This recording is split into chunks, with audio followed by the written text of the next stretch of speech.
children, welcome to SMES online class. I am Sridhya Miss. Today we are going to start a new chapter, chapter number 3, module 1. Chapter name is Elements, Compounds and Mixtures. Okay. First we are going to see about some introduction. Okay. So there are different types of substances present in the world. To study them systematically, okay, they are classified into different ways. I think you know very well about matter and its types. What is mean by matter? Anything that occupies space and have mass is termed as matter. It is mainly classified into solid, liquid, gas. All those things you studied in your lower classes. Then also, besides this, matter can also be classified based on their chemical composition, properties, similarities, dissimilarities, etc. Okay. And also their uses into elements, mixtures and compounds. Okay. So elements, compounds and mixture is nothing but it also deals about matter. In each and everything it consists of matter. Am I correct? So elements, compounds and mixtures also there is a similarity, dissimilarity in how they are classified into elements, compounds and mixtures. Okay. So why we are in need to study differently the properties of elements, compounds and mixtures in order to study the properties of the substance systematically. Clear? So you just go through on the introduction. What are the things matter? What are the different types? Why we are in need to separate compounds? Okay. Those things you studied in 6th and 7th standard itself. Okay. So let us move on to the concept elements, compounds and mixtures. So what is mean by an element? You know very well it is a pure substance. Both elements and compounds are pure substance and are homogeneous in nature. What is mean by homogeneous?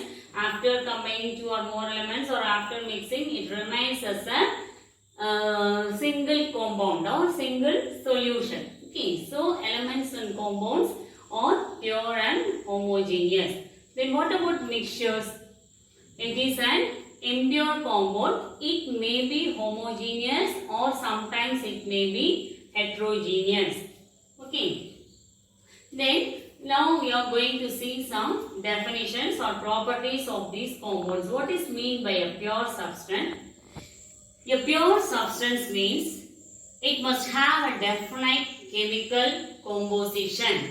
Am I correct? Suppose if I am telling sodium chloride, what is the correct composition? The atomic mass of sodium is 23 whereas chlorine is 35.3. So 23 gram of sodium when mixed with 35.5 gram of chlorine means it forms sodium chloride. So it must have a definite chemical composition. Then one more property is pure substances have definite physical and chemical properties. Physical properties means their boiling point, color, smell, whereas chemical properties means whether it undergoes oxidation, reduction. Okay. So the pure substance properties are also definite and it must always remain as a homogeneous form. Clear? So pure substance elements and compounds are come under this category. So these compounds have definite chemical composition, physical and chemical properties and also homogeneous in nature.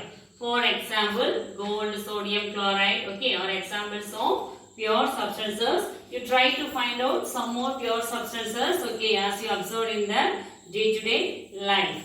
Okay. Then the next one is impure substances. What is mean by impure substance? Before that, you please go through on the figure 3.1. So figure 3. You please go through on the figure 3.1. It is nothing but a flow chart. Okay. What is mean by flow chart? How the matter is classified? Matter is classified into pure and impure substances. Again, these pure substances is classified into elements and compounds. Impure substance is mixtures. Then these elements may be classified into metals, non-metals, metalloids and inert gases. So how the elements can classify? It is again classified into 4 types. Okay, you see the flow chart in your textbook. The elements can be classified into 4 types. What are they? Metals, non-metals, metalloids and inert gases. Okay. Whereas the compounds can be classified into two types. What are they? Inorganic and organic. While watching this video, you take your textbook, page number 20, and you see the flowchart 3.1. Okay, then only you are able to understand.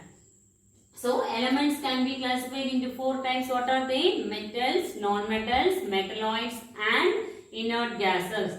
Whereas compounds can be classified into two types. What are they? Inorganic and organic substances. Whereas impure substances is, it may be homogeneous and heterogeneous substances. Okay. Then also you want to remember the examples also.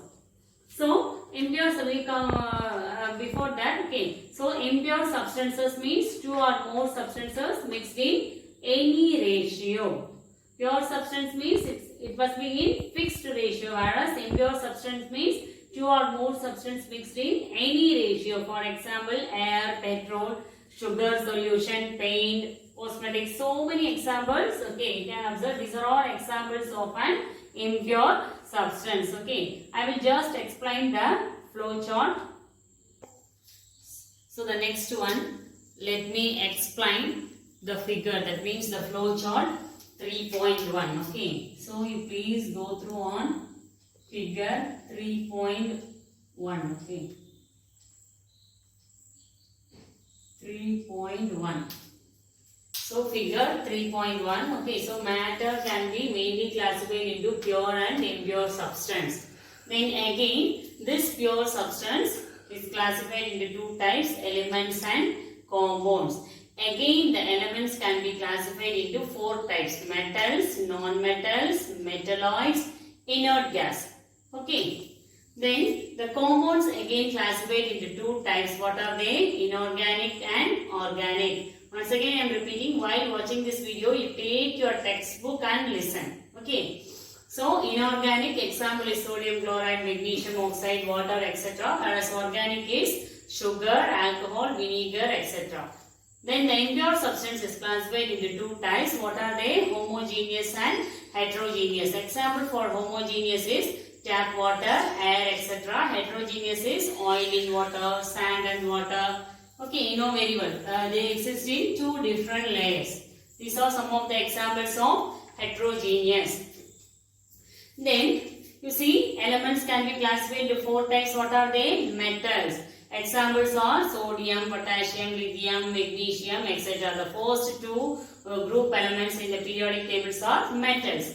Then next one is non-metals. Examples are all gases: oxygen, hydrogen, nitrogen, chlorine, fluorine. These are all examples of non-metals. Then the third one is metalloids. Examples are, you must study this. What are metalloids? Give examples. Metalloids means it has the same, it behaves as both metals and non-metals. That means this particular element will undergo both the reactions of metals and non-metals. So what are the examples? Boron, silicon, As arsenic and antimony. ANTIMONY. Antimony. The names also given in your textbook. Okay. Below the symbol, the names of the elements are also given in the textbook. So please go through on that. Then inert gases, helium, neon. These two are only given in your textbook. For extra information, I am writing this. Helium, neon, krypton. KRYPTON. Krypton, xenon, argon. ARGON. Okay, so these are some examples of metals, non-metals, metalloids and inert gases. Okay, that's all about that introduction part and classification. Then next we move on to element. What is mean by an element? The next one is elements. Okay, elements are nothing but the basic substance. Okay, some elements combined together, they are forming compounds, you know very well. So in each and every substances, elements are the basic substances in every compounds. Okay, so what is the nature of these elements? It is a pure substance, we already know. Then one more important property is these elements cannot split or converted into simpler than itself. That means it cannot be converted into simpler form than their original form. Is it clear? For example, hydrogen, oxygen, nitrogen, sodium, iron, etc. it cannot be converted into simpler than itself. Okay, so it is impossible to convert it or further simplify. Okay, otherwise you can tell that it is made up of only one kind of atoms. Which one? Elements are made of only one kind of atoms. Then what are the other informations about elements? It is widely existing earth crust. For example, it exists in free state or in combined form. So totally, so far we are identifying there are 118 elements present. Okay, out of these 92 elements are naturally occurring, whereas 26 are artificially created one. Clear? 92 are naturally occurring elements and 26 are artificially created. So, page number 19 and 20, you just go through on the introduction, then also the flow chart, okay, figure 3.1 and also the properties, what is mean by an element. In the next class, we are going to see about characteristics of element and their classification in detail. How the elements are classified? Metals, non-metals, metalloids and inert gas, okay. So in next class we are going to study in detail what is mean by a metal, what are the properties like that. Okay. So you just go through on the page 19, 20 and 21 also about the classification. Okay. I will explain in next class. Okay. Thank you.